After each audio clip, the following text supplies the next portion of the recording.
પ્રાંતિજ શહેરમાં શ્રી માર્કંડેશ્વર મહાદેવ પાસે આવેલ શ્રી દશામાતાના મંદિર સંકુલમાં દશામાતાના વ્રતની ઉજવણી અંતર્ગત તડામાર તૈયારીઓ થઈ રહી છે.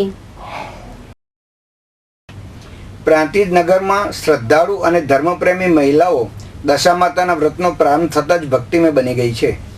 તારીખ 19મી જુલાઈના રોજ આ વ્રતનો પ્રારંભ થતાં માતાજીના મંદિરે માતાજીનું સ્થાપન કરવામાં આવ્યું હતું. હોમ હવનથી સમગ્ર વાતાવરણ પવિત્ર બની ગયું હતું. હવનમાં શ્રીફળ હોમીને યજમાનો ધન્ય બન્યા હતા.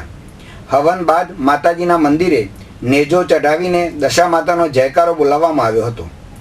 મંદિરના મહંતે અખંડ જ્યોત પ્રજ્વલિત કરીને માતાજીના ચરણ સ્પર્શ કર્યા હતા. સાંઢણી ઉપર સવાર થયેલા મા દશામાનું સૌંદર્ય અલૌકિક ભાસી રહ્યું હતું. પ્રતિવર્ષની જેમ આ વર્ષે પણ મા દશામાના ગુણગાન ગાઈને શ્રદ્ધાળુ મહિલાઓ ધન્ય બનશે.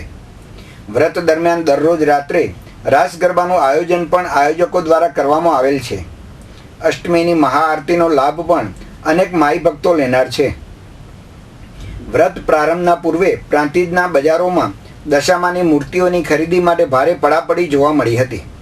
દૂર દૂરના ગ્રામ્ય વિસ્તારોની મહિલાઓ માતાજીની મૂર્તિઓની ખરીદી કરી રહી હતી. તેની સાથે સાથે પૂજાપો, માની ચુંદડી તથા પ્રસાદના વેપારીઓને પણ ભારે ગરાગી ખુલી હતી. બજારમાં ખૂબ જ ભીડ જોવા મળી હતી. પીઓપીની મૂર્તિઓની સાથે સાથે પીવીસી અને માટીની મૂર્તિઓ પણ વેચાઈ રહી હતી. મહિલાઓ મૂર્તિ ખરીદીને જીવની જેમ સાચવીને ઘર તરફ જતા નજરે પડતી હતી. પ્રાંતિજના પ્રતિનિધિ રમેશ મિસ્ત્રી સાથે રસિક સોની, સિટી ન્યૂઝ, હિંમતનગર.